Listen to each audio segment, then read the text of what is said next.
I don't know about you, but 2023 has been a season of exposing. And this season of exposing has allowed us to see celebrities for who they really are. Not just celebrities on a wide scale, but in regards to this video, we're talking specifically celebrities. This is Julianna Margulies. I know her from The Good Wife. If she's played in anything since The Good Wife, I don't know about it. But I watched the show, The Good Wife. I loved the show. Well, Miss Julianna was on a podcast the other day. The name of the podcast is The Back Room with Andy Ostroy. And when I tell you that Julianna went on a racist rant multiple times during that podcast, I got the clips. I had first started hearing about it, but y'all know me. I want to see if I can find it and listen to it for myself. I believe the podcast is 45 minutes long. I listened to it, and baby, it wasn't nothing nice. I have the clips. The clips are 7 minutes long. I'm going to play them here. Well, you mentioned, we talked before about the Holocaust education program. It is about education. With 7,000 kids know nothing about the Holocaust, right? In 2021, I really saw that Trump had left this horrific hole when he legitimized anti-Semitism by saying there are good people on both sides after the Charlottesville March, which is why I started the Holocaust education program to begin with, because I truly do believe, and I'm seeing it clearly now, that education is the most important part of a child's life. It plants the seeds. It stops the ridiculousness of, look, I'm not even a religious Jew. I wasn't even bat mitzvahed. If anything like this had happened in the Black community, for example, 900 protesters left stranded on the tarmac in DC on their way to the rally because all the bus drivers walked out. If that had happened to any other marginalized community, this country would be in an uproar. But because it happened to the Jews, for some reason, it's laughable. And there's just such a strange story woven into anti-Semites, I should say, because I'm the first person to march in Black Lives Matter. When that happened to George Floyd, I put a black screen on my Instagram. Like, I ran to support my Black brothers and sisters. When LGBTQ people are being attacked, I run. I made a commercial for same-sex marriages with my husband in 2012. Like, I am the first person to jump up when something is wrong, as I think most Jews are, because we have been persecuted from the beginning of time. I think it's just what it is. And you're 100% right. If we use the wrong pronouns on college campuses, there'd be an uproar. Oh my God. Yeah, forget it. Look what's happening. And that's not to denigrate the use of pronouns. It's those kids who are spewing this anti-Semitic hate that have no idea if they stepped foot in an Islamic country. These people who want us to call them they, them, or whatever they want us to call them, which I have respectfully really made a point of doing. Like, be whoever you want to be. It's those people that will be the first people beheaded and their heads played with a soccer ball, like a soccer ball on the field. And that's who they're supporting? Terrorists? I am stunned at my industry, because if it was any other, can you imagine the WGA not putting out a statement after George Floyd? And yet, when it was the Jews, by the way, all of our great material on television is pretty much from the Jews. Like, the fact that they stayed silent for so long until they were pressured into making a statement. There was a film being shown by this Black lesbian club on Columbia campus, and they put signs up that said "No Jews allowed."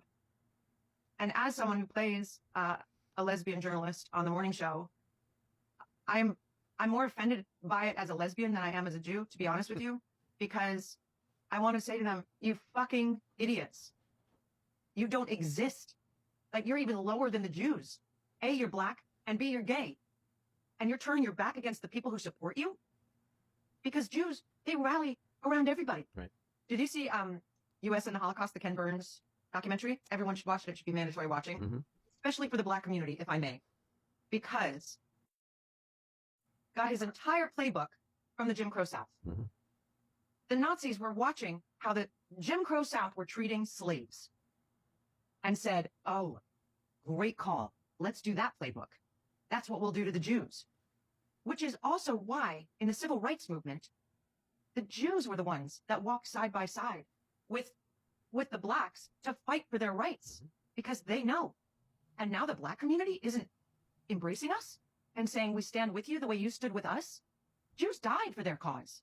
Where's the history lesson in that? Who's teaching these kids? Because the fact that the entire black community isn't standing with us, to me, says either they just don't know, or they've been brainwashed to hate Jews.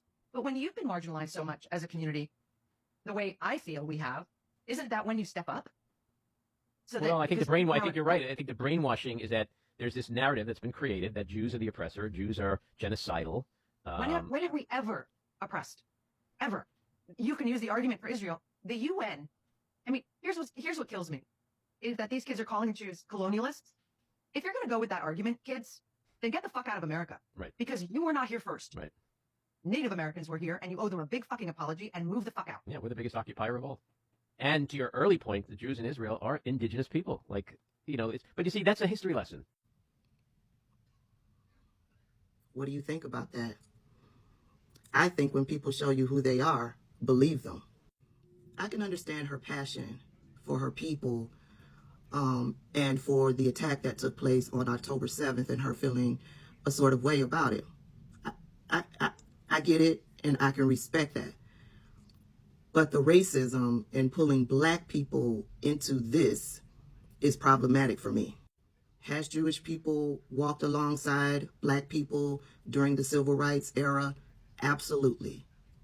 Have black people been supported by the Jewish community in some ways? Absolutely.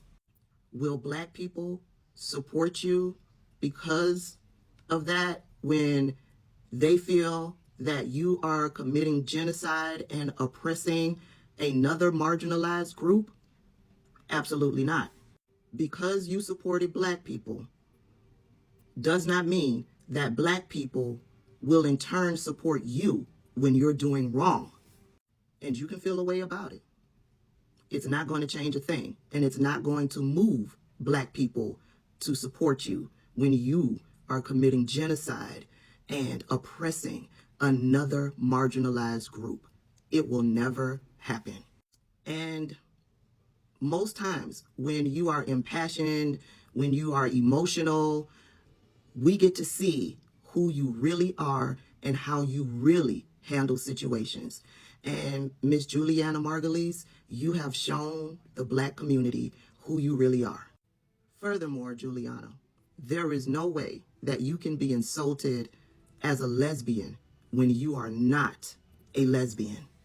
Furthermore still, you changing your profile picture or posting a black square to signal your solidarity to black people, girl, we appreciate that, but you changing your black square in support of black people during the movement that summer after the death of George Floyd, that honestly did nothing for black people. I'm going to end with this. The one thing that I've learned since October 7th is how powerful the Jewish community is when it comes to politics. AIPAC, a Jewish organization, has bought our congressmen and women, both in the House of Representatives and in the Senate. I saw that AIPAC is behind trying to buy 2 potential Senate candidates for $20 million. That's a lot of money. We've seen all of the donations that AIPAC has made to congressmen and women, totaling millions of dollars. As a result, they have a president that stands in support of them and will not budge. They have congressmen and women who stands in support of the Jewish community and will not budge. AIPAC has been behind some of the most important legislation that binds the United States to Israel. So tell me, if you stand in solidarity with the black community so hard, why hasn't all of that money and all of that power and influence, why hasn't the Jewish people worked to get legislation passed to benefit the black community? Y'all have a fantastic day.